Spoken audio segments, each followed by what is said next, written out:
Today's case that I'm going to be talking to you about is the well-known, infamous serial killer, Jeffrey Dahmer.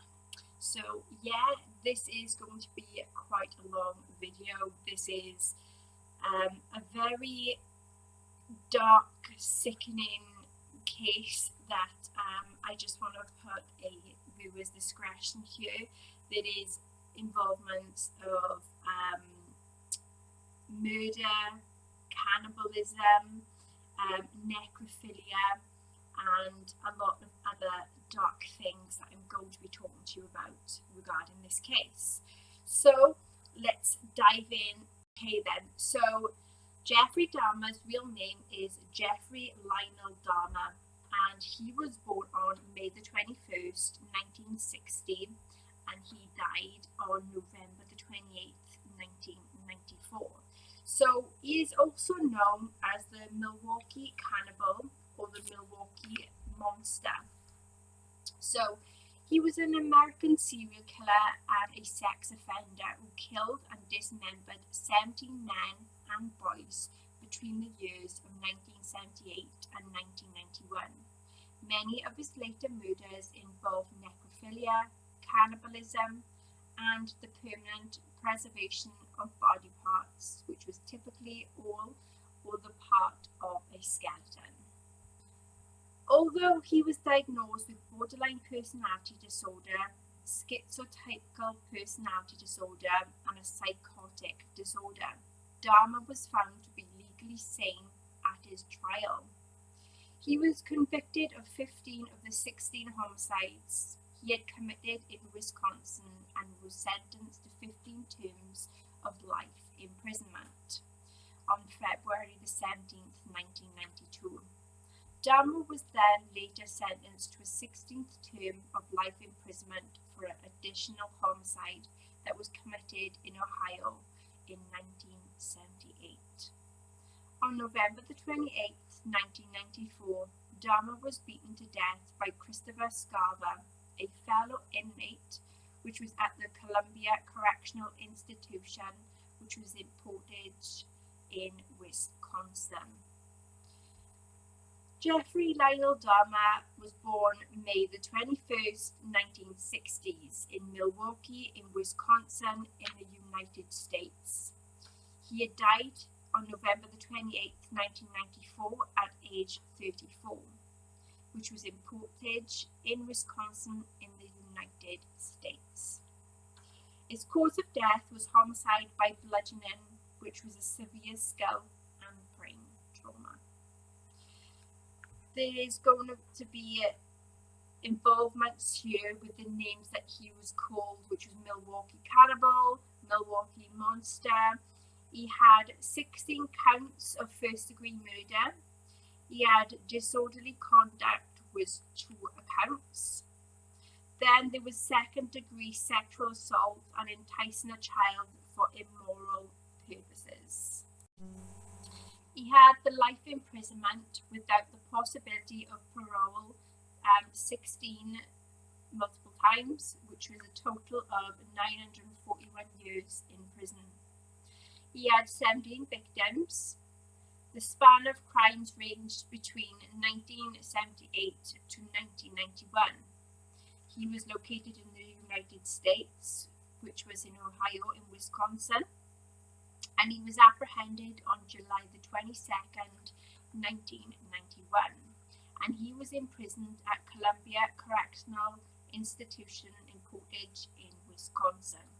So his early life in his childhood. So he had been first of the 2 sons to Lionel Herbert Dahmer, and a Marquette University chemistry student and later a research chemist.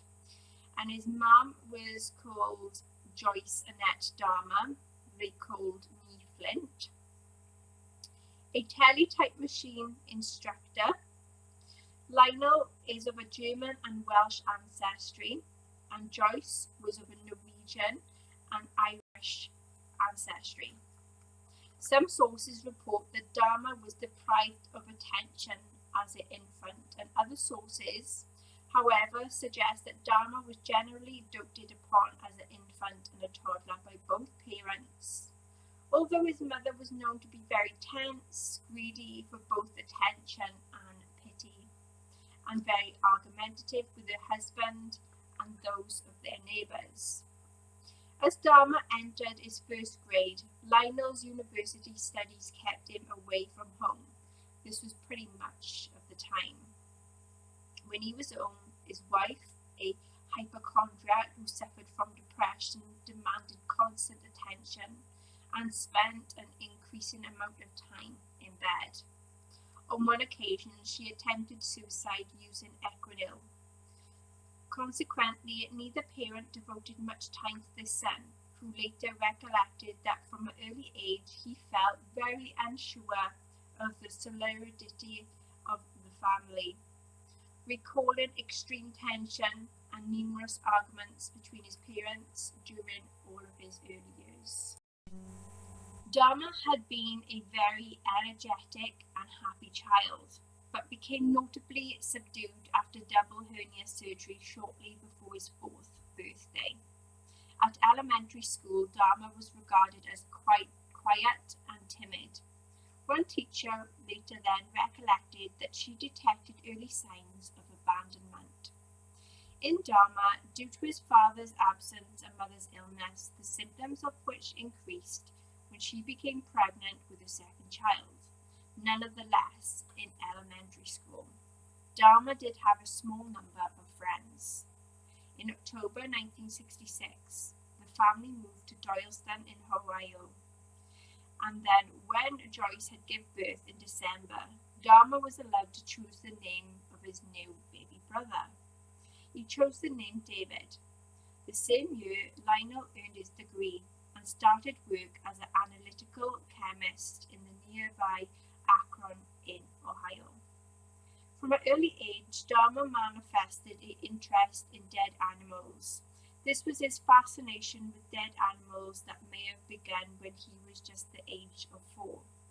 He saw his father removing animal bones from beneath the family home. According to Lionel, Dahmer was oddly thrilled by the sound of the bones made and became very preoccupied with animal bones, which he initially called his fiddlesticks. He occasionally searched beneath and around the family home for some additional bones, and then explored the bodies of the live animals to discover where their bones were actually located.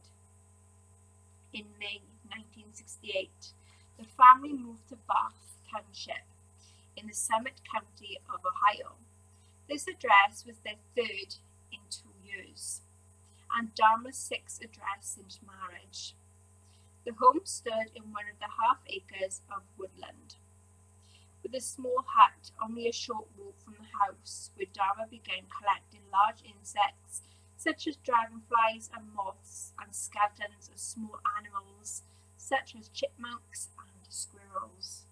Some of these remains were preserved in jars for formaldehyde to stow within the hut. 2 years later, during a chicken dinner, Dahmer asked Lionel what would happen if the chicken bones were placed in bleach. Lionel, pleased by what he believed to be his son's scientific curiosity, demonstrated how to safely bleach and preserve animal bones.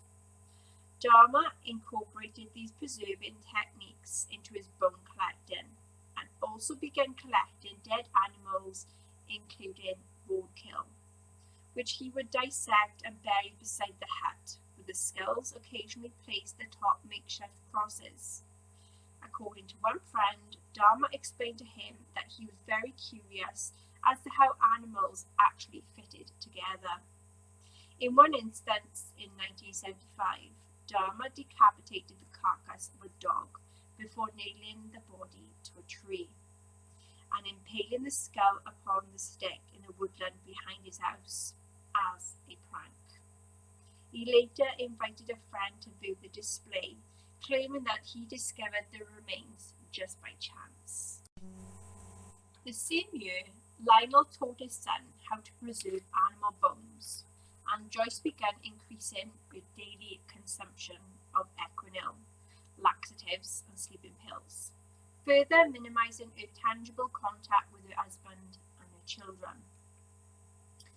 From his freshman year at Reverie High School, the RHS, Dahmer was seen as an outcast. By age 14, he had begun drinking beer and hard alcohol in daylight hours, frequently concealing his liquor inside the jacket that he wore to school.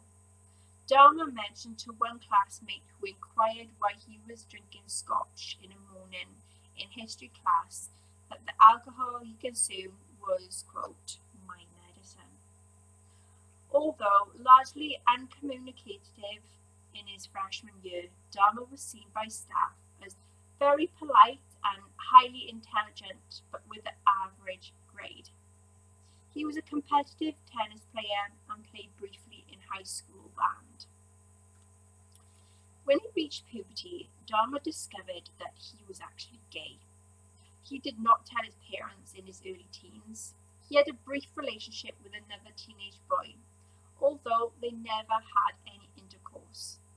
By Dahmer's later admission, he began fantasizing about dominating and controlling a completely submissive male partner.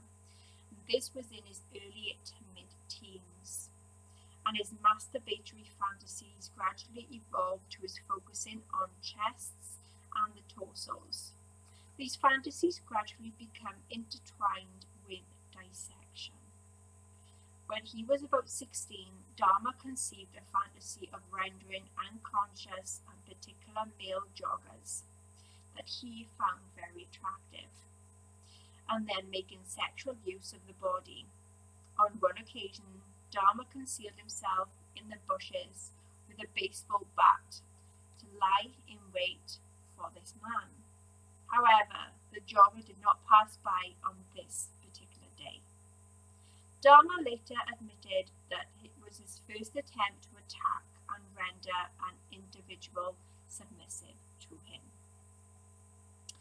Among his peers at RHS, Dahmer became something of a class clown, who often staged a lot of pranks, who became known as doing a Dahmer. These included bleating and simulating epileptic seizures or cerebral palsy at school and local stores. On occasions, Dahmer would perform these antics for money to purchase alcohol. By 1977, Dahmer's grades had declined, and then his parents went and hired a private tutor. And this was with limited success. The same year, in an attempt to save their marriage, his parents went and attended some counselling sessions. They continued to quarrel a lot, and this was getting frequent. When Lionel discovered Joyce had engaged in a brief affair in September 1977, they decided to divorce, telling their sons that they wished to do so amicably. The process of their divorce soon became increasingly bitter and acrimonious, and Lionel moved out of the house in early 1978, temporarily residing in a motel on North Cleveland, Massillon Road. In May 1978, Dahmer graduated from high school. A few weeks before his graduation, one of his teachers observed Dahmer sitting close to the school parking lot, drinking several cans of beer. When the teacher threatened to report the matter, Dahmer informed him that he was experiencing a lot of problems, and this was at home, and that the school's guidance counsellor was aware of them. That spring, Joyce, contrary to a court order and without informing Lionel, moving out of the family home with David to live with relatives in Chippewa Falls. And this had been in Wisconsin. Dahmer had just turned 18 and remained in the family home. Dahmer's parents' divorce was actually finalized on July 24th, 1978. Joyce was awarded custody of her younger son and alimony payments. Okay, so his first murder then of Stephen Hicks. So, Dahmer committed his first murder in 1978, 3 weeks after his graduation on June the 18th. Dahmer picked up a hitchhiker named Stephen Marks Hicks, who was almost age 19 at this time.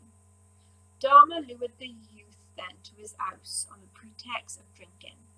Hicks, who had been hitchhiking to a rock concert at Chippewa Lake Park in Ohio, agreed to accompany Dahmer, and this was to his house upon the promise of, quote, a few beers. With Dahmer as he had the house to himself. According to Dahmer, the sight of the bare-chested Hicks standing at the roadside stirred up his sexual feelings. Although when Hicks began talking about girls, he knew any sexual passes he made would be rebuffed. After several hours of talking, drinking, and listening to music, Hicks, quote, wanted to leave, and he just didn't want him to leave. Dahmer bludgeoned Hicks with a 10-pound, 4.5-kilogram dumbbell. He later stated that he struck Hicks twice from behind with a dumbbell as Hicks sat upon the chair. When Hicks fell unconscious, Dahmer strangled him to death with a bar of the dumbbell, then stripped the clothes from Hicks' body before exploring his chest with his hands, then masturbating as he stood above the corpse. Hours later, Dahmer dragged the body to the basement. The following day, Dahmer dissected Hicks's body in his basement and then later buried his remains. And this was in a shallow grave in his backyard.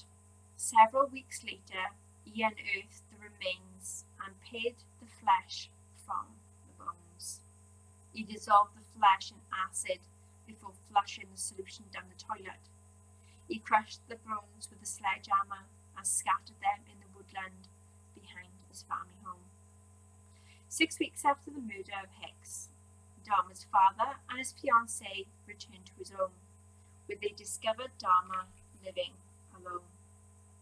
That August, Dahmer enrolled at Ohio State University, the OSU, hoping to major in business. Dahmer's sole term at the OSU was completely unproductive, largely because of his persistent alcohol abuse. He received failing grades in the introduction to anthropology, classical civilizations, and administrative science. The only course Dahmer was successful in was riflery, having received a B grade. His overall GPA was 0.45 over 4.0. On one occasion, Lionel paid a surprise visit to his son, only to find his room strewn with empty liquor bottles. Despite his father having paid in advance for the second term, Dahmer dropped out of the OSU,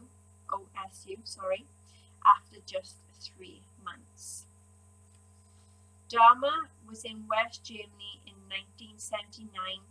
His off-duty drinking caused him to be deemed unsuitable for military service in 1981. In January 1979, on his father's urging, Dahmer enlisted in the United States Army. He underwent a basic training at Fort McClellan in Anniston in Alabama before training as a medical specialist at Fort Sam Houston in San Antonio, and this was in Texas.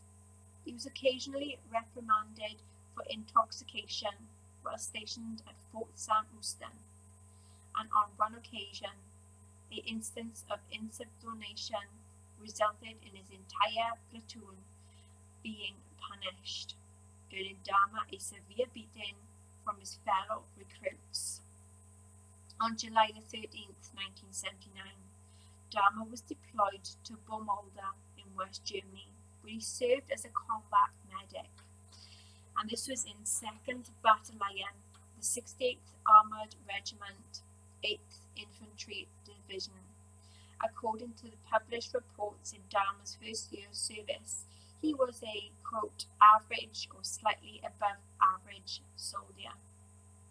Owing to Dahmer's alcohol abuse, his performance deteriorated, and in March 1981, he was deemed unsuitable for the military service and was later discharged from the army.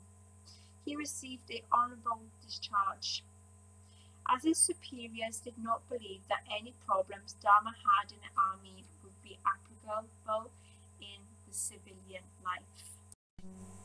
On March 24th, 1981, Dahmer was sent to Fort Jackson in South Carolina for debriefing and provided with a plane ticket to travel anywhere in the country. Dahmer later told police that he felt he could not return home to face his father, so he opted to travel to Miami Beach, Florida, both because he was tired of the cold and in an attempt to live by his own means. In Florida, Dahmer then had found a job at a delicatessen and rented a room in the nearby motel. He spent most of his salary on alcohol and was soon evicted from the motel for non-payments. Dahmer initially spent his evenings on the beach as he continued to work at a sandwich shop until phoning his father and asking to return to Ohio. And this was in September of that same year. After his return to Ohio, Dahmer initially lived with his father and stepmother and insisted on being delegated numerous chores to occupy his time. While he looked for work, he continued to drink heavily, and 2 weeks after his return, he was arrested for drunk and disorderly conduct. He was fined $60 and given a suspended 10-day jail sentence. Dahmer's father then tried unsuccessfully to wean his son off alcohol. In December 1981, he and Dahmer's stepmother sent him to live with his grandmother in West Allis, and this was in Wisconsin. Dahmer's grandmother was the only family member to whom Dahmer displayed any affection towards. They hoped that her influence, plus the change of location, might persuade Dahmer to quit drinking and to find a job and to live responsibly. Initially, Dahmer's living arrangements with his grandmother were harmonious. He accompanied her to church, willing, undertook chores, actively sought work and abided by most of her house rules, although he continued to drink and smoke. In early 1982, he found employment as a phlebotomist at the Milwaukee Blood Plasma Center, and he held a job for a total of 10 months before being laid off. Dahmer remained unemployed for over 2 years, during which he lived upon whatever money his grandmother had given. Shortly before losing his job, Dahmer was arrested for indecent exposure. On August 8, 1982, at Wisconsin State Fair Park, he was observed to expose himself, quote, on the south side of the Coliseum, in which 25 people were present, and this was including women and children. For this incident, he was convicted and fined for $50 plus court costs. In January 1985, Dahmer was hired as a mixer at the Milwaukee Ambrosia Chocolate Factory, where he worked from 11 p.m. to 7 a.m. 6 nights per week, with Saturday evenings off. And then shortly after he found this job, there was a specific incident that occurred. And this was in which that Dahmer had propositioned by another man while reading in the West Allis Public Library. The student threw Dahmer a note offering to perform fellatio upon him. Although Dahmer did not respond to this proposition, the incident stirred in his mind the fantasies of control and dominance he had developed as a teenager, and he began to familiarize himself with Milwaukee's gay bars, gay bathhouses, and bookstores. He also stole a male mannequin from a store, which he briefly used for sexual stimulation, until his grandmother discovered the item stowed in a closet and demanded that he was to discard it. By late 1985, Dahmer had begun to regularly frequent the bathhouses, which he later described as being relaxing places. But during his sexual encounters, he became frustrated at his partners moving during the act. Following his arrest, he stated, quote, "I trained myself to view people as objects of pleasure instead of people." For this reason, beginning in June 1986, he administered sleeping pills to his partners, giving them liquor laced with sedatives. He then waited for his partner to fall asleep before performing any various sexual acts. To maintain an adequate supply of this medication, Dahmer informed doctors he worked nights and required the tablets to adjust to that schedule. After approximately 12 such instances at the bathhouses, the administration revoked Dahmer's membership, and he began to use hotel rooms to continue these practices. Shortly after the bathhouse memberships were revoked, Dahmer read a report in a newspaper regarding the upcoming funeral of an 18-year-old man. He conceived the idea of stealing the freshly interred corpse and taking it home, but according to Dahmer, he attempted to dig up the coffin from the ground but found the soil too hard and abandoned this plan. On September 8, 1986, Dahmer was arrested upon a charge of lewd and lascivious behavior for masturbating in the presence of a 12-year-old boy. Two 12-year-old boys, as he stood close to the Kinnick River. He initially claimed that he was merely veering and urinating, unaware that there were any witnesses, but soon admitted to this offence. The charge was changed to disorderly conduct, and on March 10, 1987, Dahmer was sentenced to 1 year of probation with additional instruction to undergo counselling.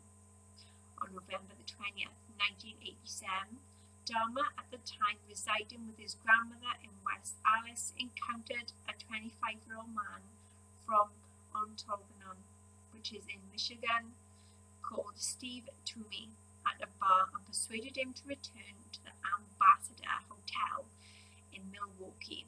And this is where Dahmer had gone and rented a room for that evening. According to Dahmer, he had no intention of killing Toomey, but rather intended to simply drug him and lie beside him as he explored his body. The following morning, however, Dahmer awoke to find Toomey lying beneath him on the bed. His chest had been crushed in and being black and blue with bruises. Blood was seeping from the corner of his mouth, and Dahmer's fist and the one arm were extensively bruised. Dahmer stated that he had no memory of killing Toomey, and later informed investigators that he could not believe that this actually happened. To dispose of Toomey's body, Dahmer purchased a large suitcase in which he transported the body to his grandmother's residence. 1 week later, he severed the head, arms and legs from the torso, then filleted the bones from the body before cutting the flesh into pieces small enough to handle. Dahmer then placed the flesh inside plastic garbage bags. He wrapped the bones inside a sheet and pounded them into splinters with a sledgehammer. The entire dismemberment process took Dahmer approximately 2 hours to complete. He disposed all of Toomey's remains, excluding the severed head, which was in the trash. For a total of 2 weeks following Toomey's killing, Dahmer retained Toomey's head wrapped in a blanket. After 2 weeks, Dahmer boiled the head in a mixture of Soilax and alkali-based industrial detergent and bleach in the effort to retain the skull, and which then used as a stimulus for masturbation. Eventually, the skull was rendered too brittle by this bleaching process, so Dahmer pulverized and disposed of it. According to Dahmer, although Toomey's killing was unplanned, his death was pivotal, an incident following which he, quote, didn't even try. And this was to control any compulsions. He began to actively seek victims, most of whom he encountered in close gay bars, and whom he typically lured to his grandmother's home. He would drug his victim with triazolam or temazepam before or shortly after engaging in sexual activity with them. Once he had rendered his victim unconscious with sleeping pills, he killed them by strangulation. 2 months after Toomey's killing, Dahmer encountered a 14-year-old Native American. This was a male prostitute named James Doxator. Dahmer lured the youth to his grandmother's residence with an offer of $50 to pose for nude pictures. There, the pair engaged in sexual activity before Dahmer drugged Doxator and strangled him to the floor of the cellar. And Dahmer left the body in the cellar for 1 week before dismembering in much of the same manner as he had with Toomey. He placed all the Doxator's remains, excluding the skull, in the trash. The skull was boiled and cleansed in bleach before Dahmer found that it too had been rendered brittle by this process. He pulverized the skull 2 weeks later. On March 24, 1988, Dahmer met a 22-year-old bisexual man named Richard Guerrero outside a gay bar called the Phoenix. Dahmer lured Guerrero to his grandmother's residence, although the incentive on this occasion was $50 to simply spend the remainder of the night with him. He then drugged Guerrero with sleeping pills and strangled him with a leather strap, with Dahmer then performing some oral sex, and this was upon the corpse. Dahmer dismembered Guerrero's body within 24 hours of murdering him, again disposing of the remains in the trash and then returning into the skull before pulverizing it several months later. On April 23rd, Dahmer lured Ronald Flowers Jr. to his house. However, after giving Flowers a drug coffee, both he and Flowers heard Dahmer's grandmother call. Quote, "Is that you, Jeff?" Although Dahmer replied in a manner that led his grandma to believe he was alone. She observed that he was not alone. Because of this, Dahmer was not able to kill Flowers, instead waiting until he became unconscious before taking him to the county general hospital. September 1988, Dahmer's grandmother asked him to move out, largely because of his drinking, his habit of bringing young men to her house late at night, and also the foul smells occasionally emanating from both the basement and the garage. Dahmer found a one-bedroom apartment at 808 North 24th Street and moved into his new residence on September 25th. This was 2 days later. He had then been arrested for drugging and sexually fondling a 13-year-old boy whom he lured to his home on the pretext of posing nude for photographs. Dahmer's father hired an attorney named Gerald Boyle to defend his son. At Boyle's request, Dahmer underwent a series of psychological evaluations prior to his upcoming court hearings. These evaluations revealed Dahmer harbored deep feelings of alienation. 2-second evaluation 2 months later revealed Dahmer to be an impulsive individual, suspicious of others and dismayed by his lack of accomplishments in life. His probation officer then also referenced a 1987 diagnosis of Dahmer suffering from schizoid personality disorder for presentation to the court. January 30th, 1989. Dahmer pleaded guilty to the charges of second-degree sexual assault and for enticing a child for immoral purposes. There was a sentencing for assault which had been suspended. This had been until May. On March the 20th, Dahmer commenced a 10-day Easter absence from work, and this was during which he moved back to his grandmother's home. 2 months after his conviction and 2 months prior to his sentencing for the sexual assault, Dahmer murdered his fifth victim, a mixed-race 24-year-old aspiring model named Anthony Sears, whom Dahmer met at a gay bar on March 25th, 1989. According to Dahmer, on this particular occasion, he was not looking to commit a crime. However, shortly before closing time that evening, Sears just started talking to me, he said. Dahmer lured Sears to his grandmother's home, where the pair engaged in oral sex before Dahmer had drugged and strangled Sears.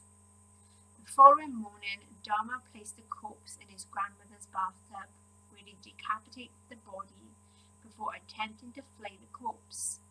He stripped the flesh from the body and pulverized the bones, which he disposed of the trash.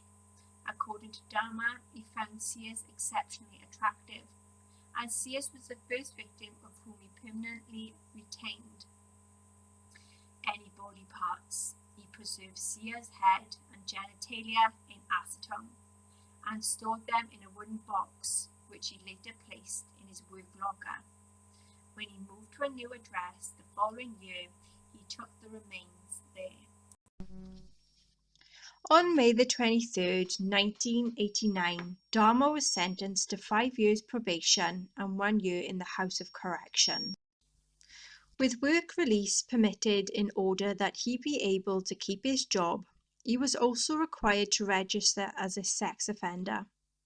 2 months before his scheduled release from the work camp, Dahmer was paroled from the regiment. His 5 years probation imposed in 1989 began at this point. On release of Dahmer temporarily moved back to his grandmother's home in West Alice. On May the 14th, 1990, Dahmer moved out of his grandmother's house and into 924 North 25th Street, and this was the apartment 213, taking Sears, the mummified head and genitals with him. Although located in a high-crime area, Dahmer's new apartment was close to his workplace.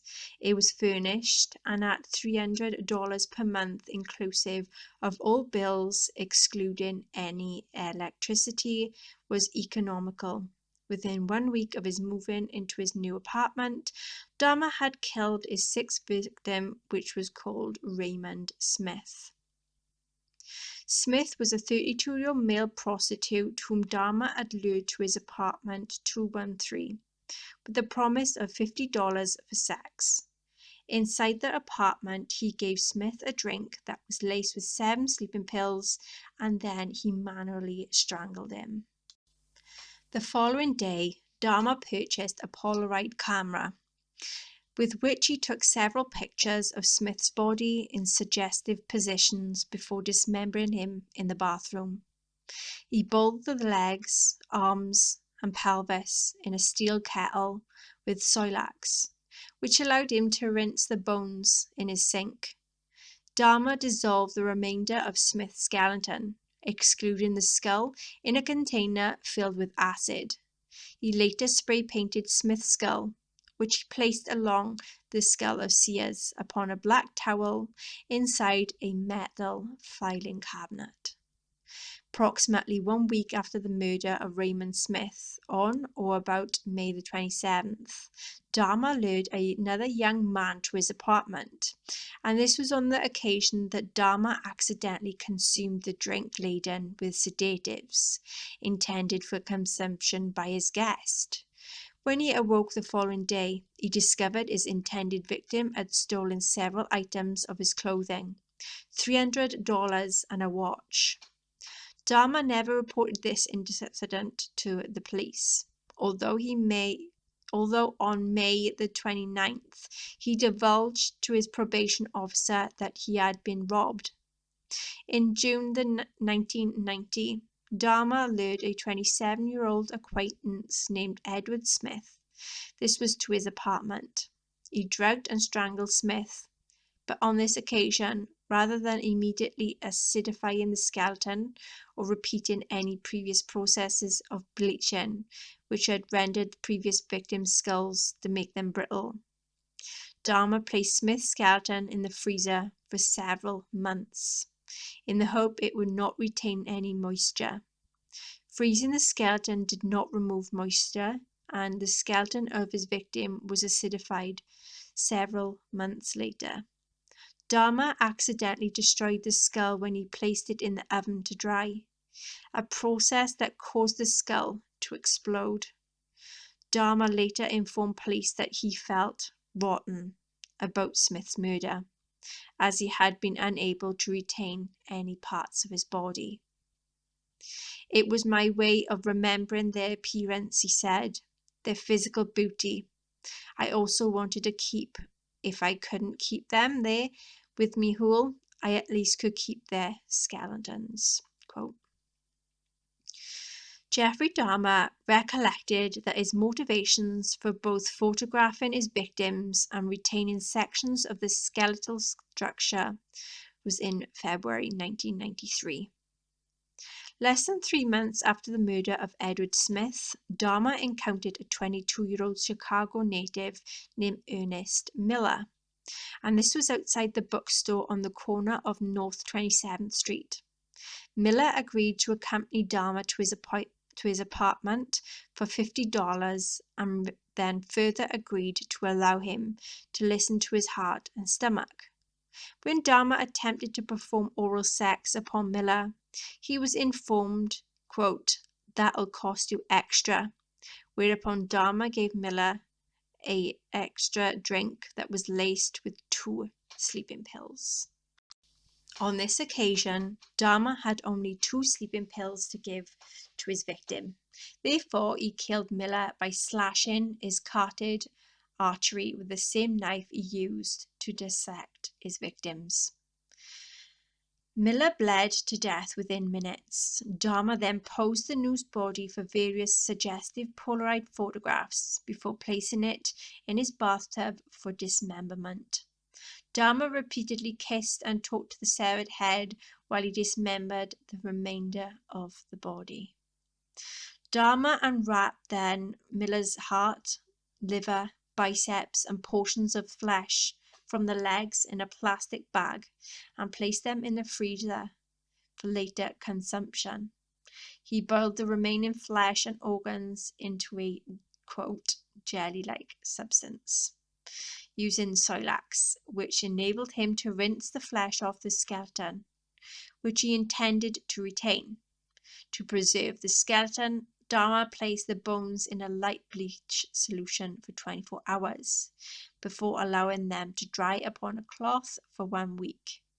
The severed head was initially placed in a refrigerator before being stripped of any flesh, then painted and coated with enamel.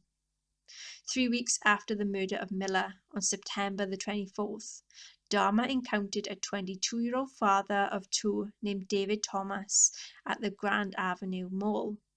He persuaded him to return to his apartment for food drinks. With additional money on offer, he would pose for photographs. In his statement to police after his arrest, Dahmer said that after giving Thomas a drink laden with sedatives, he did not feel attracted to him, but was afraid to allow him to waken, fearing that he would be angry over having been drugged. Therefore, he strangled him and dismembered the body, intentionally retaining no body parts whatsoever. He photographed the dismemberment process and retained these photographs, which later aided in Thomas's identification. Following the murder of Thomas, Dahmer did not kill anyone for almost 5 months, although on a minimum of 5 occasions between October 1990 and February 1991, he unsuccessfully attempted to lure men to his apartment. He regularly complained of feeling of both anxiety and depression to his probation officer throughout 1990, with frequent references to his sexuality, his solitary lifestyle, financial difficulties, and shortly before Thanksgiving, is apprehensive then regarding meeting and facing his father and younger brother. On several occasions, Dahmer also referred to harboring suicidal thoughts. And then in February 1991, Dahmer had observed a 17-year-old named Curtis Straughter, which was standing by a bus stop. And this was near Marquette University. And according to Dahmer, he lured Straughter to his apartment with the offer of money for posing for nude photos, with the added incentive of sexual intercourse. Dahmer then drugged Straughter, cuffed his hands behind his back, then strangled him to death with a leather strap. He then dismembered Straughter, retaining the youth's skull, the hands and genitals, and photographing each stage of the dismemberment process. Less than 2 months later, on April 7th, Dahmer encountered a 19-year-old named Errol Lindsay. Walking to get a key cut, Lindsay was heterosexual. Dahmer lured Lindsay into his apartment where he drugged him, then drilled a hole into his skull. Though then he injected hydrochloric acid with a baster. According to Dahmer, Lindsay awoke after this experiment, which Dahmer had conceived in the hope of inducing a permanent and resistant submissive state, stating, quote, "I have a headache. What time is it?" In response to this, Dahmer again drugged Lindsay, then strangled him. He decapitated Lindsay and retained his skull. He then flayed Lindsay's body, replacing the skin in a solution of cold water and salt for several weeks. And this was in hope of permanently retaining it.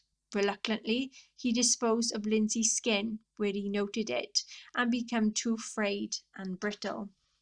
By 1991, fellow residents of the Oxford apartments had repeatedly complained to the building manager, Soper Princeville, of foul smells emanating from apartment 213, and this was in addition to the sounds of falling objects and occasional sounds of a chainsaw.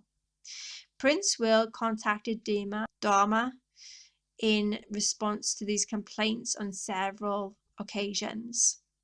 Although he initially excused the odors emanating from his apartment as being caused by his freezer break-in, causing contents to become spoiled. On later occasions, he informed Princeville that the reason for the resurgence of the odor was that several of his tropical fish had recently died and that he would take care of this matter. On May 24, 1991, Dahmer encountered 31-year-old aspiring model Tony Hughes, and this was at a nightclub. He was lured to Dahmer's apartment with the offer of money to pose photographs. Hughes was drugged into unconsciousness before Dahmer had injected hydrochloric acid into his skull, and this was in an effort to disable his will and render him submissive. Although on this occasion, the drilling and injection proved fatal. On the afternoon of May 26, 1991, Dahmer had encountered a 14-year-old Leo, which is a teenager named Conorak Synthasophone on Wisconsin Avenue. Unknown to Dahmer, that Synthasophone, the younger brother of the boy whom he molested in 1988. He approached the teenager with the offer of money to accompany him to his apartment to pose for Polaroid pictures. According to Dahmer, Synthasophone was initially reluctant to the proposal. before changing his mind and accompanying him to his apartment, where he posed for 2 pictures in his underwear before Dahmer drugged him into unconsciousness. Performed oral sex on him before Cynthia Somphon fell unconscious. Dahmer led the boy into his bedroom where the body of Tony Hughes, whom Dahmer had killed 3 days earlier, lay naked on the floor. According to Dahmer, he believed that Cynthia Somphon saw this body, yet did not react to seeing the bloated corpse, likely because of the effects of the sleeping pills that he had ingested. On this occasion, Dahmer drilled a single narrow hole into the crown of Cynthia Somphon's skull, through which he injected the hydrochloric acid into the frontal lobe. Dahmer then drank several beers while lying alongside Cynthia Somphon before briefly falling asleep, then leaving his apartment to drink at a bar to purchase more alcohol. In early morning hours of May 27th, Dahmer returned towards his apartment to discover Cynthia Somphon sitting naked on a corner of 25th and State talking in Leo, with 3 distressed young women standing near him. Dahmer approached the young women and told them that Cynthia Somphon, whom he referred to by the alias John Hammond, was his friend, and attempted to lead him to his apartment by the arm. 3 women dissuaded Dahmer, explaining that they had phoned 911. Upon the arrival of 2 Milwaukee police officers, John Balcerzak and Joseph Gabrish, Dahmer's demeanor relaxed. He told the officers that Cynthia Somphon was his 19-year-old boyfriend, that he had drunk too much following a quarrel, and that he frequently behaved in this manner when intoxicated. Dahmer added that his lover had consumed Jack Daniel whiskey that evening. 3 women was exasperated, and when one of the trio attempted to indicate to one of the officers, both of whom observed no injuries beyond a scrape to Simpson's knee, believed him to be intoxicated.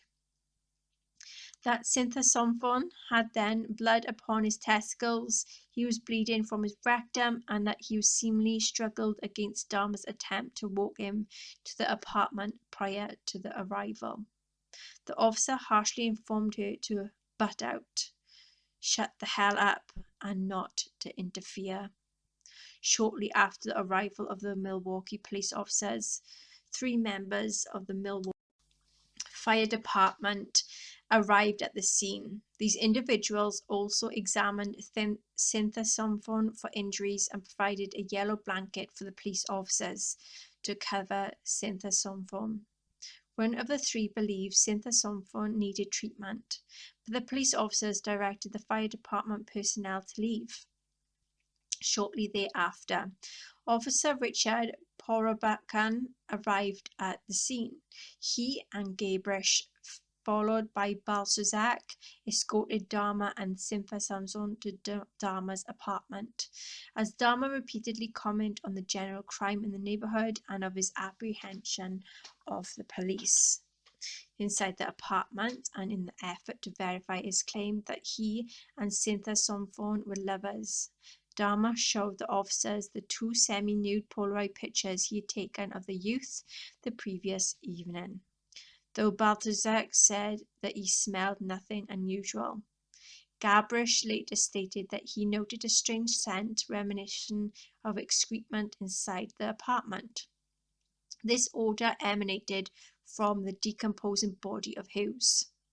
Dahmer stated that to investigate this odour, one officer simply, quote, peeked his head around the bedroom, but really didn't take a good look. The officers then left with a departing remark that Dahmer, quote, take good care of Cynthia Somphon.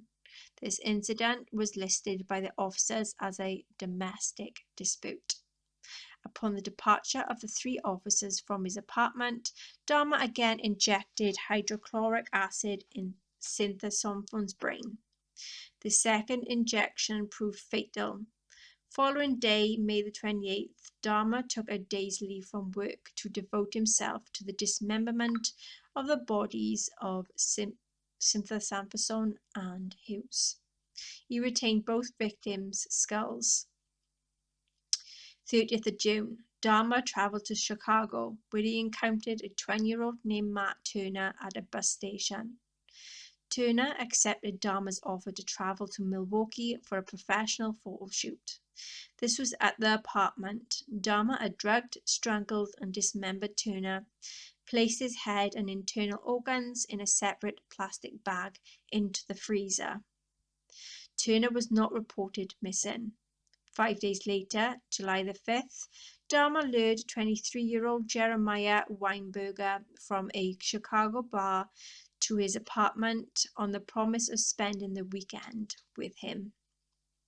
He drugged Weinberger and twice injected boiling water through his skull, sending him into a coma, which he died just 2 days later. On July the 15th, Dahmer encountered 24-year-old Oliver Lacey at the corner of 27th and Kilbourne. Lacey agreed to Dahmer's reuse of posing nude for photographs and accompanied him to his apartment, where the pair had engaged in tentative sexual activity before Dahmer drugged Lacey. On this occasion, Dahmer intended to prolong the time that he spent with Lacey while he was alive, after unsuccessfully attempting to render Lacey unconscious. And this was with chloroform. He phoned his workplace to request a day's absence. This was granted, although the next day he had become suspended. After strangling Lacey, Dahmer had sex with the corpse before dismembering him. He placed Lacey's head and heart in a refrigerator, his skeleton in the freezer. 4 days later, 19th of July, Dahmer received word that he was fired. Upon receipt of his news, Dahmer lured 25-year-old Joseph Bradehoff to his apartment. Bradehoff was strangled and left lying on Dahmer's bed, covered with the sheet for 2 days. 21st of July, Dahmer removed the sheet to find the head covered in maggots. He decapitated the body, cleaned the head, placed it into the refrigerator. He later acidified Bradehoff's torso along with those of 2 other victims killed within the previous month. 22nd of July, 1991, Dahmer approached 3 men with the offer of $100 to accompany him to his apartment, to pose for nude photographs, and to drink beer and simply keep him company. One of the trio, 32-year-old Tracy Edwards, agreed to accompany him in his apartment. Upon entering Dahmer's apartment, Edward noted a foul odor, several boxes of hydrochloric acid on the floor, which Dahmer claimed to use for cleaning bricks after some minor conversation. Edward responded to Dahmer's request to turn his head and to view his tropical fish, whereupon Dahmer placed a handcuff upon his wrist and then put them together, then told Edwards to accompany him to the bedroom to pose for nude pictures. While inside the bedroom, Edwards noted a nude male poster on the wall and that a videotape of The Exorcist 3 was playing. He also noted a blue 57-gallon drum in the corner from which the strong odor had emanated from. Dahmer then brandished a knife and informed Edwards that he intended to take nude pictures of him. In an attempt to appease Dahmer, Edwards unbuttoned his shirt, saying he would allow him to do so if he removed the handcuffs and put the knife away. In response to the promise, Dahmer simply turned his attention toward the TV. Edwards observed Dahmer rocking back and forth, chanting before turning his attention back to him. He placed his head on Edwards' chest, listened to his heartbeat, and with a knife pressed it against his intended victim, informed Edwards that he was intended to eat his heart. In continuous attempts to prevent Dahmer from attacking him, Edwards repeated that he was Dahmer's friend and that he was not going to run away. Edwards had then decided to either jump from a window or run through the unlocked front door upon the next available opportunity. When Edwards next stated he needed to use the bathroom, he asked if they could sit with a beer in the living room, where there was an air conditioning. Dahmer consented, and the pair walked to the living room. When Edwards exited the bathroom inside the living room, Edwards waited until he observed Dahmer giving the momentary lapse of concentration before requesting to use the bathroom again.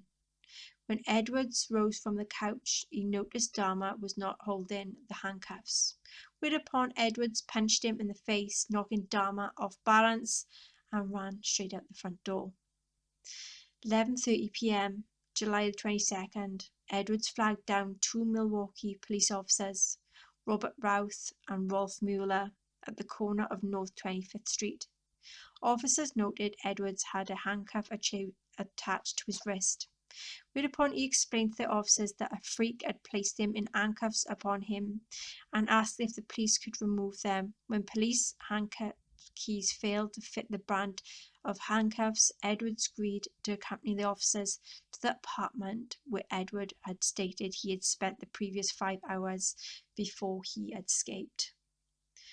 When the officers and Edwards arrived at apartment 213, Dahmer invited the trio inside, acknowledged he had placed the handcuffs upon Edwards, although he offered no explanation as to why he had done so.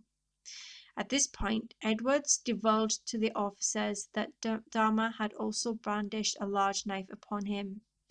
This had happened in the bedroom. Dahmer made no comment to the revelation, indicating to one of the officers, Mueller, that the key to the handcuff was on the bedside dresser.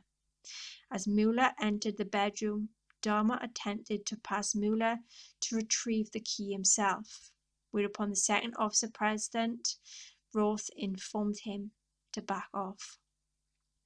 In the bedroom, Mueller noted that there was a large knife beneath the bed. He saw an open drawer which upon closer inspection contained scores of Polaroid pictures, many of which were human bodies in various stages of dismemberment.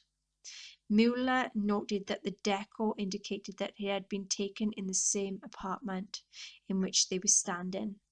Mueller walked into the living room and showed them to his partner, uttering the words, "These are for real." When Dahmer saw Mueller was holding several of his Polaroids, he fought with the officers in effort to resist arrest. Officers quickly overpowered him, cuffed his hands behind his back, and called a second squad car for backup. At this point, Mueller opened up the refrigerator to reveal the freshly severed head of a black male on the bottom shelf. Dahmer lay pinned on the floor beneath Routh. He turned his head then towards the officers and muttered the words, quote, "For what I did, I should be dead." A more detailed search of the apartment conducted by Milwaukee Police Criminal Investigation Bureau revealed a total of 4 severed heads in Dahmer's kitchen. A total of 7 skulls, some painted, some bleached, were found in Dahmer's bedroom and inside a closet. Investigators discovered collected blood drippings upon a tray at the bottom of Dahmer's refrigerator, plus 2 human hearts. Portion of arm muscle, each wrapped inside a plastic bag, upon the shelves in Dahmer's freezer. Investigators discovered an entire torso, plus a bag of human organs and flesh stuck to the ice at the bottom. Private contractors from the fire department's hazardous materials unit removed the 57-gallon drum from Dahmer's apartment. July 23, 1991. Elsewhere in the apartment 213, investigators discovered 2 entire skeletons, a pair of severed hands, 2 severed and preserved penises, a mummified scalp, and this was in a 57-gallon drum, 3 further dismembered torsos dissolving in acid solution. Total of 74 Polaroid pictures detailing the dismemberment of Dahmer's victims were found. In reference to the recovery of the body parts and artifacts at 924 North Street, on the 25th Street. The chief medical examiner later stated, quote, "It was more like dismantling someone's museum than an actual crime scene." Beginning in an early hour of July 23, 1991, Dahmer was questioned by Detective Patrick Kennedy as to the murders he committed and the evidence found in his apartment. Over the following 2 weeks, Kennedy and later Detective Dennis Murphy conducted numerous interviews with Dahmer, which when combined totaled over 60 hours. Dahmer waived his right to have a lawyer present throughout his interrogations, adding he wished to confess all that he had, quote, "created this horror, and it only makes sense I do everything to put to an end to it." He readily admitted to having murdered 16 young men in Wisconsin since 1987, with one further victim, Stephen Hicks, killed in Ohio in 1978. Most of Dahmer's victims had been rendered unconscious prior to their murder, although some died as a result of having acid or boiling water injected into their brain, as he had no memory of killing of the second victim, Stephen Toomey. He was unsure whether he was unconscious when he was beaten to death, although he did concede that it was possible that his viewing the exposed chest of Toomey while in a drunken stupor may have led him to being unsuccessfully attempted to tear Toomey's heart from his chest.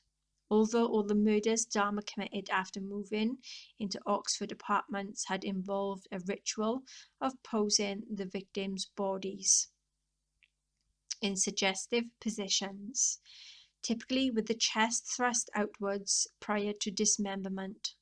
Dahmer readily admitted to engaging in necrophilia with several of his victims' bodies, including performing sexual acts with the viscera, as he dismembered their bodies in his bathtub, having noted that much blood had pooled inside his victim's chest after death. Dahmer first removed the internal organs, then suspended the torso, so the blood drained into his bathtub before dissecting them and dicing any organs that he did not wish to retain, and pared the flesh from the body. The bones he wished to dispose of were pulverized and acidified with Solax and bleach solutions used to aid in preservation of the skulls and skeletons that he wished to keep. He confessed to having consumed the hearts, the liver, biceps, portions of the thighs of the 3 victims that he killed at the Oxford apartments, Raymond Smith, Ernest Miller, and Oliver Lacey, and to have retained the flesh and organs of other victims for intended consumption. Typically, Dahmer would tenderize the body parts that he intended to consume prior to preparing meals flavored with various condiments. Referencing his reasons for consuming his victims, he stated that he initially consumed portions of his victims due to, quote, curiosity, before adding, I quote, "I suppose in an odd way it made me feel that they were more of a permanent part of me." Describing the increase in his rate of killing in the 2 months prior to his arrest, Dahmer stated he had completely swept along with his compulsion to kill, adding, quote, "It was incessant and never-ending desire to be with someone at whatever cost, someone good-looking and really nice to look at. It just filled my thoughts all day long." When asked to why he preserved a total of 7 skulls and an entire skeletons of 2 victims, Dahmer stated he had been in the process of constructing a private altar, and this was of the victims' skulls, which he intended to display on a black table located in his living room, and upon which he had photographed the bodies of many of his victims. An illustration is provided by Dahmer depicting the private altar that he had been planning to create at the time of his July 1991 arrest. The display of skulls was to be adorned at each side with the complete skeletons of Miller and Lacey. The 4 severed heads found in his kitchen were all to have flesh removed and used in this altar, as was the skulls of at least one future victim. Incense sticks were to be placed at each end of the black table, above which Dahmer intended to place a large blue lamp with the extending blue globe lights. The entire construction was to be placed before the window covered with black, opaque shower curtain, in front of which Dahmer intended to sit in a black leather chair. When asked in November 18th, 1991 interview to whom the altar was dedicated to, Dahmer replied, quote, "Myself. It was a place where I could feel at home." He further described his intended altar as a, quote, "place for meditation, from where he believed he could draw a sense of power," adding, quote, "If this is arrest had happened 6 months later, that would be what they had found." On July 25th, 1991, Dahmer had been charged with 4 counts of degree murder. By August the 22nd, he'd been charged with a further 11 murders committed in Wisconsin. On September the 14th, investigators then in Ohio, having uncovered hundreds of bone fragments in the woodland behind the address in which Dahmer had confessed to killing his first victim, formally identified 2 molars and a vertebrae with X-ray records of Hicks. 3 days later, Dahmer was charged by authorities in Ohio with Hicks's murder. Dahmer was not charged with the attempted murder of Edwards, nor the murder of Toomey. He was not charged with Toomey's murder because the Milwaukee County District Attorney only brought charges where murder could be proven beyond reasonable doubt.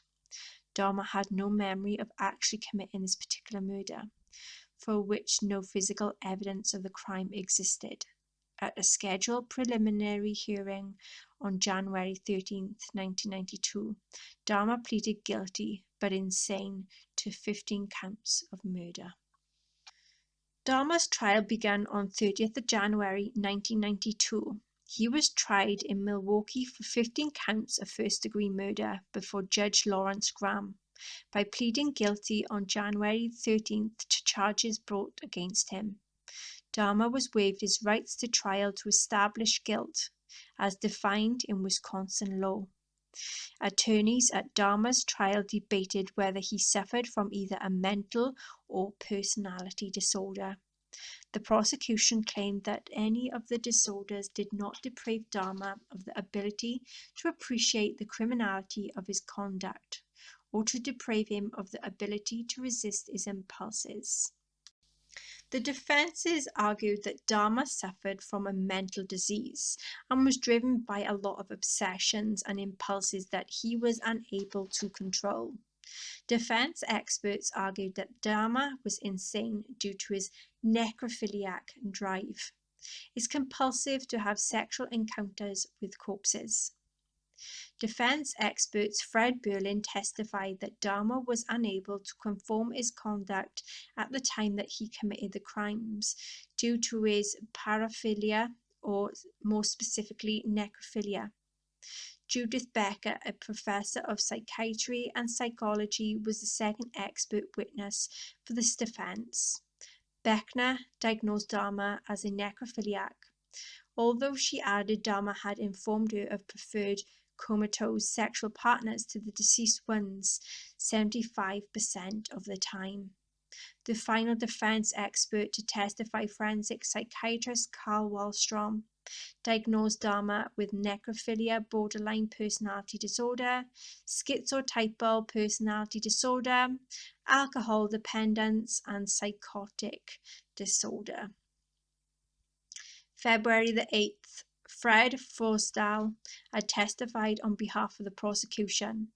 Forstall testified to his belief that Dahmer was without mental disease or defect at the time he committed murders. He described Dahmer as very calculating and cunning, able to differentiate between right and wrong, without the ability to control his actions, and whose lust overpowered all of his morals. Although Foster did state that his belief that Dahmer was a paraphiliac, his conclusion was that Dahmer was not a sadist. The second and final witness to appear for the prosecution, forensic psychiatrist Park Dietz. This began in a testimony on February the 12th. Dietz testified that he did not believe Dahmer had any form of mental disease or any defect at the time of his committed crimes, stating that Dahmer went to great lengths to be alone with his victim and to have no witnesses. He explained that there was ample evidence that Dahmer prepared in advance for each murder. Therefore, his crimes were not impulsive, although Dietz did concede that the acquisition of the paraphilia was not a matter of a personal choice. He stated his belief that Dahmer's habit of becoming intoxicated prior to committing each of the murders was significant. Quote, if he had an impulse to kill or compulsion to kill, Dietz testified, quote, he wouldn't have to drink alcohol to overcome it. He only has to drink alcohol to overcome it because he is inhibited against killing.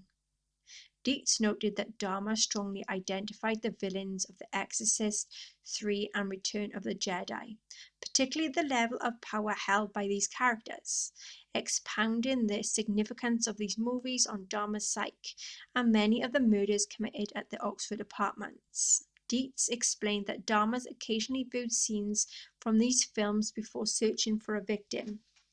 Dietz diagnosed Dahmer with the sense of substance use and paraphilia and schizotypal personality disorder.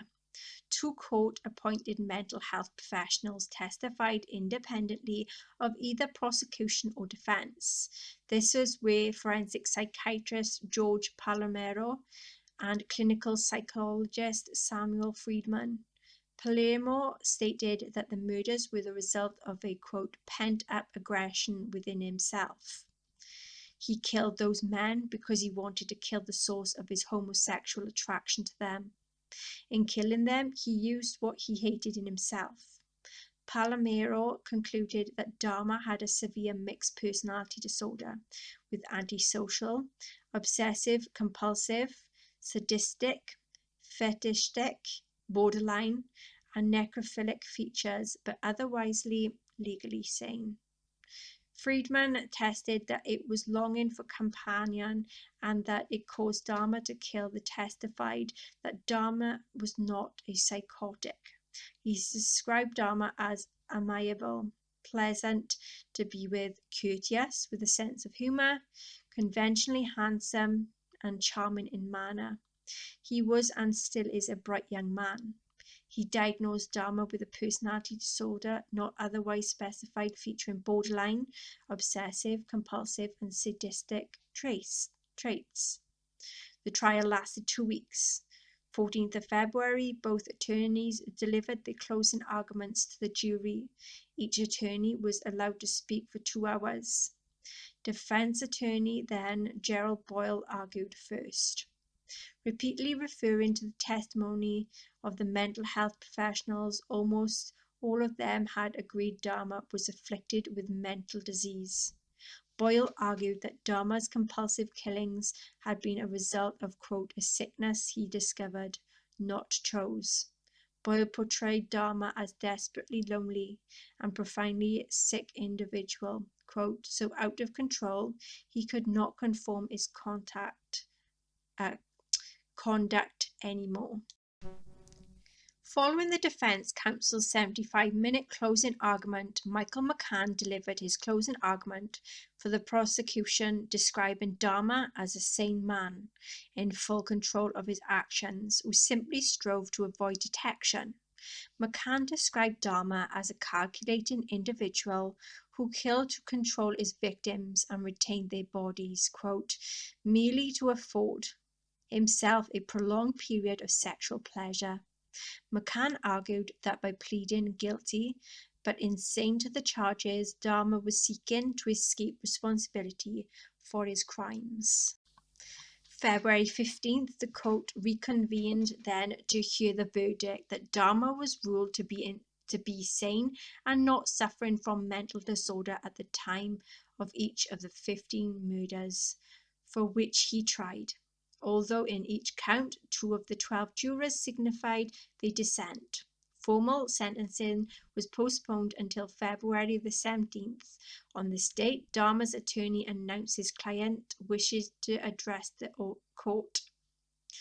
Dahmer then approached the lectern and read from a statement prepared by himself and his defense as he faced the judge. In this statement, Dahmer emphasized that he had never desired freedom following his arrest, and that he, quote, frankly wished for his own death. He further stressed that none of the murders had been motivated by hatred, that he understood that nothing he either said or did could, quote, undo the terrible harm he caused to all the families of his victims and the city of Milwaukee, and that he and his doctors believed this criminal behavior had become very motivated, and this was by mental disorder. Dahmer added that his medical knowledge had then given him some, quote, peace, and that although he understood the society would never forgive him, he would hope God would. Dahmer closed his statement with, quote, I know my time in prison will be terrible, but I deserve whatever I get because of what I've done. Thank you, Your Honor, and I am prepared for your sentence, which I know will be the maximum. I ask for no consideration. He then returned to his seat to await for his formal sentencing. Dahmer then sentenced to life imprisonment plus 10 years upon first 2 accounts. Remaining 13 counts carried a mandatory sentence of life imprisonment plus 70 years. Death penalty was not an option for the Judge Graham to consider at the penalty phase, as Wisconsin had abolished capital punishment in 1853. Upon hearing of Dahmer's sentencing, his father Lionel and stepmother Shari had requested to be allowed a 10-minute private meeting with his son before he was transferred to the Columbia Correctional Institution in Portage. To begin his sentence, this request was granted, and the trio exchanged hugs and well wishes before Dahmer was escorted away. 3 months after his conviction in Milwaukee, he was extradited to Ohio to be tried for the murder of his first victim, Stephen Hicks, in a court hearing lasting just 45 minutes. He then pleaded guilty to the charges and was sentenced to 16th term of life imprisonment on May the 1st in 1992. The Columbia Correctional Institution. Dahmer was imprisoned at this facility until his death in 1994. Dahmer was transferred to the Columbia Correctional Institution for the first year of his incarceration. Dahmer was placed in solitary confinement due to concerns for his physical safety, should he come into contact with any fellow inmates. He received ample correspondence from individuals around the world, with several individuals donating money, which he spent on items such as a cassette recording, stationery, cigarettes, and magazines. Upon Dahmer's request, after 1 year in solitary confinement, he was transferred to a less secure unit, where he was assigned a 2-hour daily work detail cleaning the toilet block. This work detail later expanded to include cleaning the prison gymnasium. Shortly after completing this lengthy confessions in 1991, Dahmer requested to Detective Murphy that he had been given a copy of a Bible. This request was granted, and Dahmer gradually devoted himself to Christianity, became a born-again Christian on his father's urging. He also read creationist books from the Institution for Creation Research. In May 1994, Dahmer was baptized by Roy Ratcliffe, a minister in the Church of Christ, graduate from Oklahoma Christian University, whom he met on April the 20th. The service was conducted in the prison whirlpool. Following the baptism of Dahmer, Ratcliffe visited him on a weekly basis. The two regularly discussed the prospect of death. Ratcliffe later divulged that in the months prior to his murder, Dahmer questioned whether he was sinning against God by continually living. Referring to his crimes in 1994, the interview with Stone Phillips on Dateline NBC, he stated, quote, "If a person doesn't think that there is a God to be accountable to, then what's the point of trying to modify your behaviour to keep it within the acceptable ranges? That's how I thought anyway." 3rd of July 1994. Osvaldo Durruti, a fellow inmate, attempted to slash Dahmer's throat with a razor embedded in a toothbrush. Dahmer sat in the prison chapel after weekly service in the church and was concluded. Dahmer received superficial wounds and was not seriously hurt in this incident. According to Dahmer's family, he had been long and been ready to die. He accepted his punishment, which he might endure in prison, in addition to his father and stepmother maintaining regular contact. Dahmer's mother, Joyce, also maintained regular contact with her son. Prior to his arrest, the two had not seen each other since Christmas 1983. Joyce related that in her weekly phone calls, whether she expressed concerns for her son's physical well-being, Dahmer responded with comments to the effect of, "It doesn't matter, Mom. I don't care if something happens to me." On the morning of November 28, 1994, Dahmer left his cell to conduct a assigned work detail. Accompanying him were two fellow inmates, Jesse Anderson and Christopher Scarver. The trio were left unsupervised in the showers of the prison gym for approximately 20 minutes, and it was 10 past 8 a.m. in the morning. Dahmer was discovered on the floor of the bathroom of the gym suffering from extreme head wound. He had been severely bludgeoned about the head, the face with a 20-inch, 51-centimeter metal bar. His head had been repeatedly struck against the wall in the assault, although Dahmer was still alive and had been rushed to the nearby hospital. He was then pronounced dead 1 hour later. Anderson had been beaten with the same instrument and died 2 days later from the wounds. Scarver, who was serving a life sentence for the murder committed in 1990, informed authorities he had first attacked Dahmer with a metal bar when Dahmer was cleaning the staff locker room before attacking Anderson as Anderson cleaned the inmate locker room. According to Scarver, Dahmer did not yell or make any noise as he was attacked. Immediately after attacking both men, Scarver, who was then thought to be schizophrenic, returned to his cell and was informed by a prison guard, quote, "God told me to do it. Jesse Anderson and Jeffrey Dahmer are dead."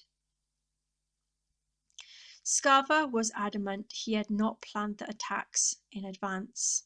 Although he later divulged to investigators he had concealed the 20-inch iron bar used to kill both men in his clothing shortly before the killings. Upon learning of the death, Dahmer's mother Joyce responded angrily to the media, quote, "Now is everybody happy? Now that he's bludgeoned to death, is that good enough for everyone?" The response of families of Dahmer's victims was mixed. Some celebrated the news, while others were saddened. Catherine Lacey, the mother of victim Oliver Lacey, remarked, quote, "The hurt is worse now because he's not suffering like we are." The district attorney who prosecuted Dahmer cautioned against turning Scarver into a folk hero, saying that Dahmer's death was still a murder. On May 15, 1995, Scarver was sentenced to 2 additional terms of life imprisonment of the murders of Dahmer and Anderson. Dahmer had stated in his will that he wished for no services to be conducted and that he wished to be cremated.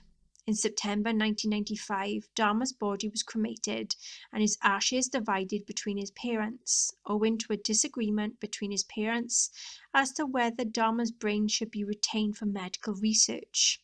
This organ was initially retained but also cremated in December 1995. August 5, 1991, as the nature and scale of Dahmer's crimes initially came to light, candlelight vigil to celebrate and heal the Milwaukee community was attended by more than 400 people. That present at a vigil were community leaders, gay rights activists, family members of several of Dahmer's victims. Organisers stated that the purpose of the vigil was to enable the Milwaukeeans to share their feelings of pains and anger of what happened. Dahmer's murders were committed at the time of heightened racial tension in Milwaukee. Professor of Community Studies at the University of Wisconsin and Milwaukee, Walter Farrell, later stated that the race relations in the city had been, quote, in a state of disrepair for nearly a decade. At the time of Dahmer's arrest and in August 1991, interview given to the Christian Science Monitor, Farrell stated that the news of the murders, as well as the conduct of Milwaukee police officers John Balthazak and Joseph Gabrist with regards to victim Conrad Sinthasomphone, exasperated a highlight racial tension within the city. Milwaukee's gay scene was generally underground and transient in nature at the time of Dahmer's murders, with mainly sexually active gay men using aliases. Many in the city's gay community were nervous of the intentions of others after the extent of Dahmer's murders became known. Although the fears and distrust generated by Dahmer's crimes was very much short-lived. As the 1990s progressed, the usage of aliases became less common among members of the Milwaukee gay community. The Oxford Apartments at 924 North 25th Street, where Dahmer had killed 12 of his victims, were demolished in November 1992. The site is now a vacant lot. Alternative plans to convert the site into either a memorial garden, a playground, or to reconstruct new housing had failed to materialize. Dahmer's estate was awarded to families of 11 of his victims who had sued for damages. 1996, Thomas Jacobson, a lawyer representing 8 of the families, announced a planned auction of Dahmer's estate. Although victims or relatives stated that the motivation was not greed, the announcement sparked controversy. A civic group of Milwaukee Civic Pride was quickly established in an effort to raise the funds to purchase and destroy many of Dahmer's possessions.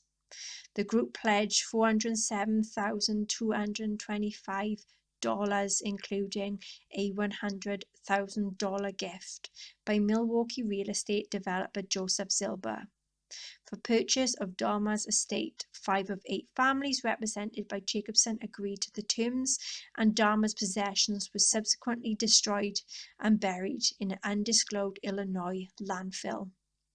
Lionel Dahmer is retired. He lived with his second wife Shari until her death in 2023. Both refused to change their surname and professed their love of Dahmer in spite of his crimes. 1994, Lionel published a book, A Father's Story, and donated a portion of the proceeds from his book to the victims' families. Most of the families showed support of Lionel and Shari, although 3 families subsequently sued Lionel, 2 for using their names in the book without obtaining prior consent, and a 3rd family, that of Stephen Hicks, filing a wrongful death suit against Lionel, which is Shari and former wife Joyce, citing parental negligence as the cause for the claim. Joyce Flint died of cancer on November the 27th, 2000. Prior to her death, she attempted suicide on at least one occasion. Dahmer's younger brother David changed his surname and lives in anonymity. Jeffrey Dahmer killed 17 young men between 1978 and 1991. 12 were killed in North 25th Street apartment. 3 victims were murdered and dismembered at his mother's, quote, grandmother's West Elias residence.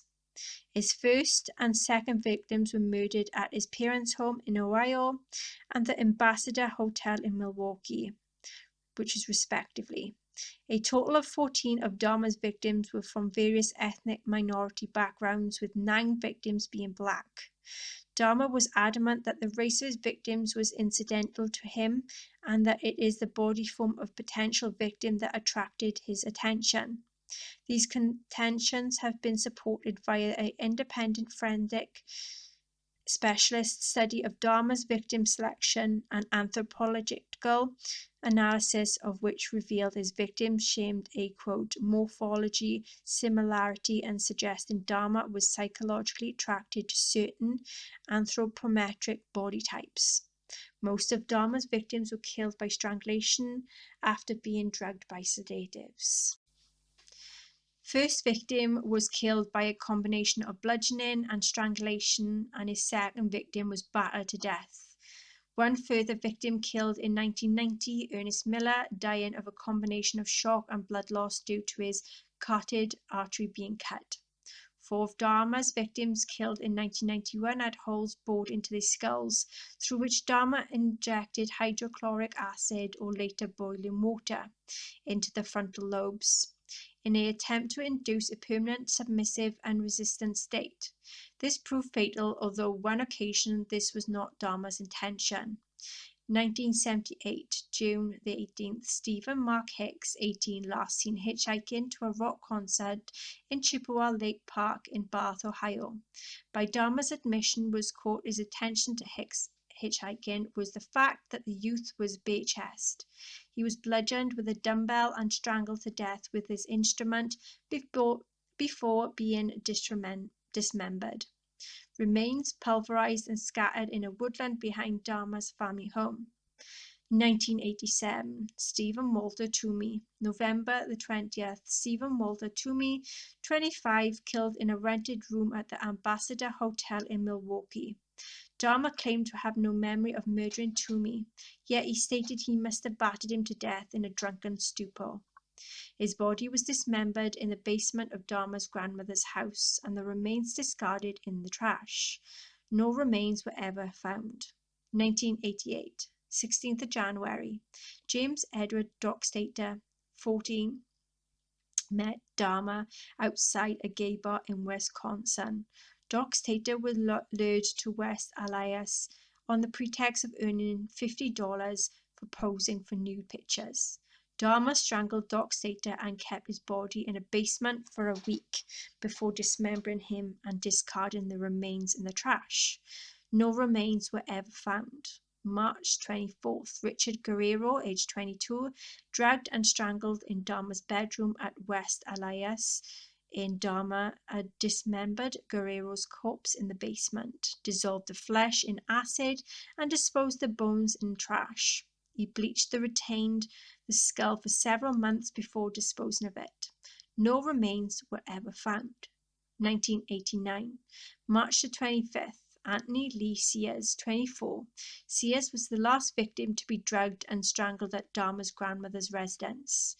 He was also the first victim from whom Dahmer permanently retained any body parts. His preserved skull and genitals were found in a filing cabinet at 924 North Street on 25th Street following Dahmer's arrest in 1991. In 1990, May the 20th, Raymond Lamont Smith, also known as Ricky Beeks, age 32, the first victim to be killed at Dahmer's North 25th Street apartment. Smith was a male sex worker who Dahmer encountered at a tavern. Dahmer gave Smith a drink laced with sleeping pills, then strangled him on his kitchen floor. His skull was spray painted and retained. June the 14th, Edward Warren Smith, 27, known acquaintance of Dahmer who was last seen in his company at a party. Dahmer acidified Smith's skeleton. His skull was destroyed unintentionally when placed in the oven in an effort to remove moisture. No remains were ever found. 24th of September, David Courtney Thomas, 22, encountered Dahmer near the Grand Avenue Mall. He was lured to Dahmer's apartment on the promise of money for posing nude. Once a laced drink had rendered Thomas unconscious, Dahmer decided that he, quote, wasn't my type. Nonetheless, Dahmer strangled Thomas, taking Polaroid photos of the dismemberment process. No remains were ever found. 1991, 18th of February, Curtis Durrell Strota, 17, was approached by Dahmer as he waited at a bus stop near Marquette University. Dahmer lured Strota to his apartment, where the youth then was drugged and then handcuffed and strangled before being dismembered in the bathtub. His skull, hands, and genitals were retained. 7th of April, Errol Lindsay, aged 19, the first victim upon whom Dahmer practiced what he later described to the investigators as his, quote, drilling technique. Procedure in which he drilled holes into victims' skulls, through which he injected hydrochloric acid into the brain. According to Dahmer, Lindsay awoke after this practice, after which he was again rendered unconscious with a drink laced with sedatives. Then strangled to death. Dahmer flayed Lindsay's body and retained the skin for several weeks. His skull was found then following Dahmer's arrest. Tony Anthony Hughes on May the 24th, aged 31, he was lured by Dahmer to his apartment. On promise of posing nude for photographs as Hughes was deaf, he and Dahmer communicated using handwritten notes. The injection of hydrochloric acid into Hughes' skull proved very fatal. His body was left on Dahmer's bedroom floor for 3 days before being dismembered, with Dahmer then photographing the dismemberment process. His skull was retained and identified from dental records. May the 27th, Konorak Synthesophone, 14, the younger brother of the boy Dahmer had assaulted in 1988. Synthesophone was drugged and had hydrochloric acid injected into his brain before Dahmer left the youth unattended, as he left the apartment to purchase beer. When he returned, he discovered Synthesophone naked and disorientated in the street, with 3 distressed young women attempting to assist him. When police arrived, Dahmer persuaded them that he and Synthesophone were lovers and that they were the youth was simply intoxicated. When police left Synthesophone with Dahmer in his apartment, Dahmer again injected hydrochloric acid into Synthesophone's brain, and this proved fatal. His head was retained in a freezer and his body had been dismembered. 30th of June, Matt Cleveland Turner, age 20. June the 30th, Dahmer attended the Chicago Pride Parade.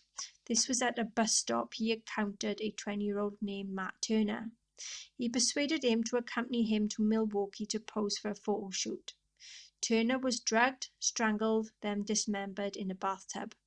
His head and internal organs were put in the freezer, and his torso was subsequently placed in the 57-gallon drum that Dahmer purchased on the 12th of July. 5th of July, Jeremiah Benjamin Weinberger, aged 23, met Dahmer at a gay bar in Chicago and agreed to accompany him to Milwaukee for the weekend. Dahmer drilled through Weinberger's skull and injected boiling water to the cavity. He later then recalled Weinberger's death to the exceptional, as he was the only victim who died with his eyes open. Weinberger's decapitated body was kept in a bathtub for a week before being dismembered. His torso was placed in a 57-gallon drum. 15th of July, Oliver Joseph Lacey, aged 24, a bodybuilding enthusiast whom Dahmer enticed to his apartment on the promise of money for posing for photographs. Lacey was drugged and strangled with a leather strap before being decapitated, with his head and heart being placed in a refrigerator. His skeleton was retained and adorned one side of the private shrine of skulls and skeletons Dahmer was the process of creating when he arrested 1 week later. 19th July, Joseph Arthur Breithoff, 25, Dahmer's last victim. Breithoff was a father of 3 children from Minnesota who was looking for work in Milwaukee, and this was at the time of the murder. He was left on Dahmer's bed for 2 days following his murder, before 21st of July being decapitated. His head was placed in a refrigerator and his torso was in the 57-gallon drum. Wow, what a unbelievable case this is. This is one of the infamous cases. If you never heard of this case, then I am actually shocked. But this is the gruesome, most heinous, most disturbing, human being that have lived and have walked on the earth. And, you know, this is just unbelievable. That was one hell of a case that I have looked into and researched. It took me a long time, and doing this video, it actually took me a long time doing as well. There's a lot of breaks that I've had to do. As you can tell, my voice is slowly going as well, but you know, things have got to be done. But anyway, that is the infamous case of Jeffrey Dahmer. If you enjoyed this case, give it a like, share, subscribe, and if there's any more other cases you would like me to do, then please feel free to comment and let me know. So until the next case, take care. Bye bye.